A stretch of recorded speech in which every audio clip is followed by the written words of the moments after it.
Hey YouTube, hey fans, this is Daniel, back again real quick with a Q&A video, the first one of its kind that I've done.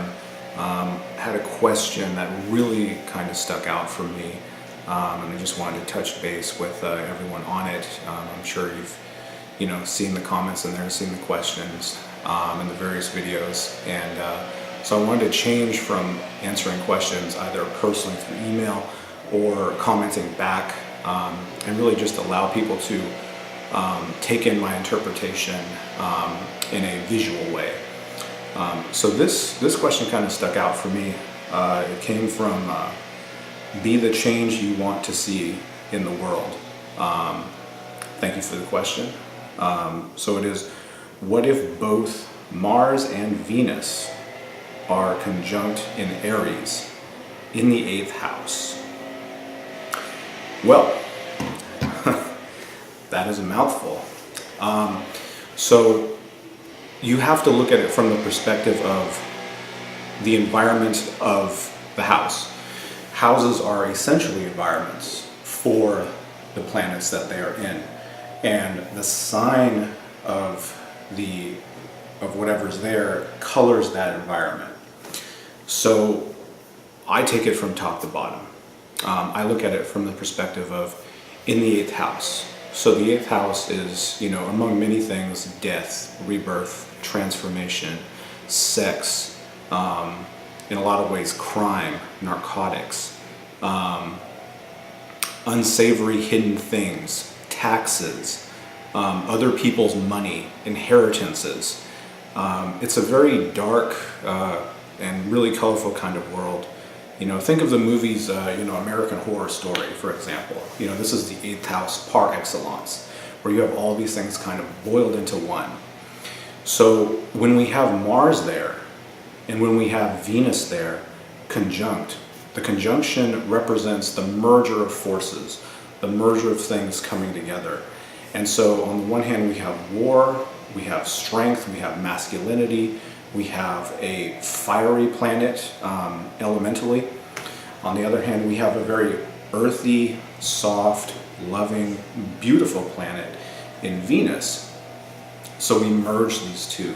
Their worlds become one, and they become one within the 8th house. This is scary. And then, as the person surmised, what if we throw Aries on top of this?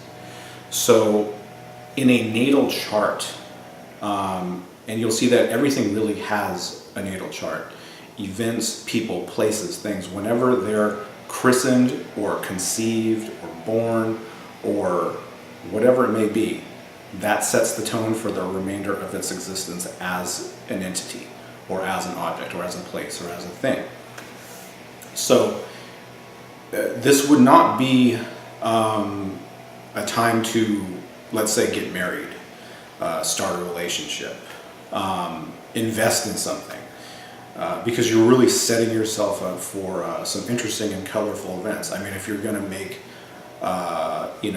a lifetime drama, or you're going to make some kind of movie or something, this is really the way to go, because this is super interesting.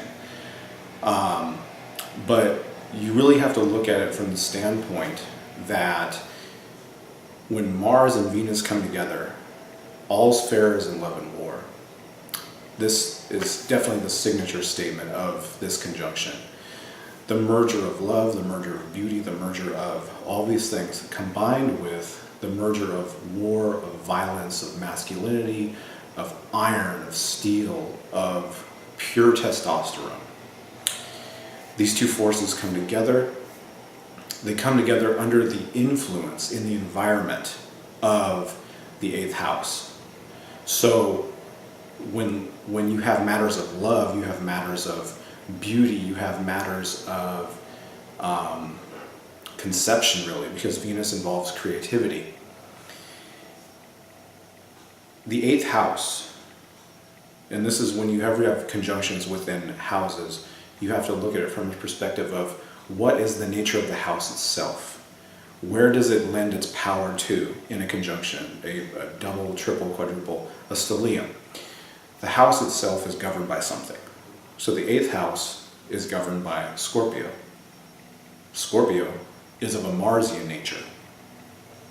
So Mars takes precedent over Venus in this area.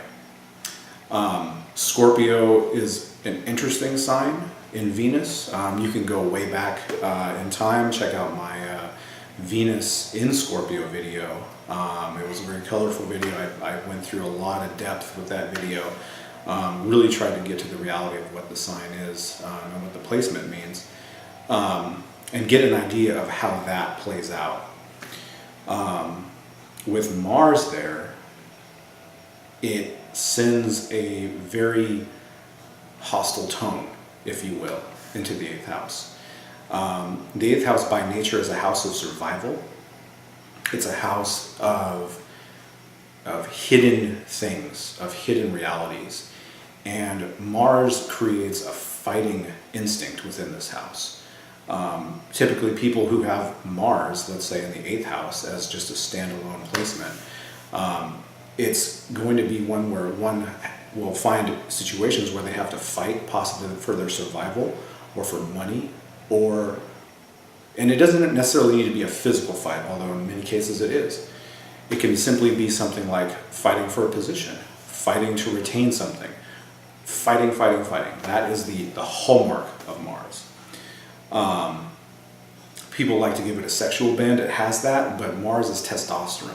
Mars is grit, grind, manliness, toughness. Again, iron, steel, guns. I mean, this is all what Mars is. It's a warrior. It's a fighter. It's someone who defends and attacks. Venus is the opposite, as many of you realize. So in the 8th house, when we look at things like the inheritance of wealth from others, from family or friends even, we look at the taxes, we look at the seedier side, if you will, we look at the sexual aspect, we look at definitely the dynamic between love and war within the 8th house, and again with Scorpio as the overlord, as the overseer of the house, power is lent to Mars. So in situations for this person, if it's a natal position, it becomes a situation where someone must fight for love. Someone must fight to prove that they don't owe a ton of money to, if you're in America, the IRS. Must prove and fight to win, really, because in the 8th house, sudden transformation becomes the norm. That becomes what we're looking at in terms of the end result of the house and what the end all be all is. So, someone gets hit with owing a bunch of money. Someone lands a bunch of inheritance and doesn't know what to do with it. Someone has friends who they think might or might not be, looking out for their best interest. Someone has many lovers, and let's say, you're having, unprotected sex, and you wind up catching an STD or something. That's a sudden discovery. You've had it, you didn't know you had it, but now you know, and now you need to do what it takes to again survive. And that's what the 8th house is all about: survival, and surviving these sudden altering upheaval situations that the 8th house will present to you. This is how Scorpio grows. This is how Scorpio thrives. This is how the death of the bird rises from the ashes to become the phoenix. There's many symbolic things with Scorpio in this way in the 8th house. Scorpio is a very symbolic type of sign. It's a very, oily and, very just brewing kind of area. And so this is what it does to Venus, this is what it does to Mars. And so when their energies are combined, especially combined in the sign of Aries, all these things are just lit on fire. You have so much Mars going around, you have so much Marsian testosterone nature going around. It's a roller coaster. It is a real fight from the get-go. So someone who has this placement in a natal chart is going to have a very, very interesting life. Because not only is it the placement itself but it's also the aspects that come from it. So this conjunction goes out into the rest of the chart, and depending upon what degrees and houses these other planets are in, it forms oppositions, it forms trines, it forms squares, it forms sextiles, it forms all kinds of things with other planets and other areas of the chart. I'm hoping this person does not have some very dicey asteroids sitting on top of it, Algol being one. Asteroids are a whole different world, but it's definitely something that is a placement that I would personally look at in a very, very touchy way. This is, again, not a time to get married. This is not a time to form a business partnership. This is not a time to do anything that's going to require the goodwill of others. On the other hand, it's about survival. So you're going to be put in situations that are going to require you to do things for your own survival that may be to the detriment of others, or that may be harmful to others in some way. Two people starving in the woods and there's one slice of bread. You're hanging on a cliff and there's one piece of rope. Will you fight the other person for that rope? Will you fight the other person for that piece of bread? The desert with one bottle of water. I can go on and on and on with the metaphors. But it forces people to make hard choices. Those hard choices are, again, for the self, for the benefit of the self, and not necessarily for the benefit of others. This is a very, very interesting placement. And on top of it, again, when you look at Aries and you look at the nature of Aries, which is itself selfishness, the first house, the self, the ascendant, how I appear to the world, how I look to the world. This is tough. This was a great question. I hope I answered it in full, or at least mostly to the liking of the person that wrote it. And I'll be looking forward to explaining more of these interesting placements as you guys bring them up. I love it. Keep making it happen. And I'll talk to you guys later. All right. Have a great day.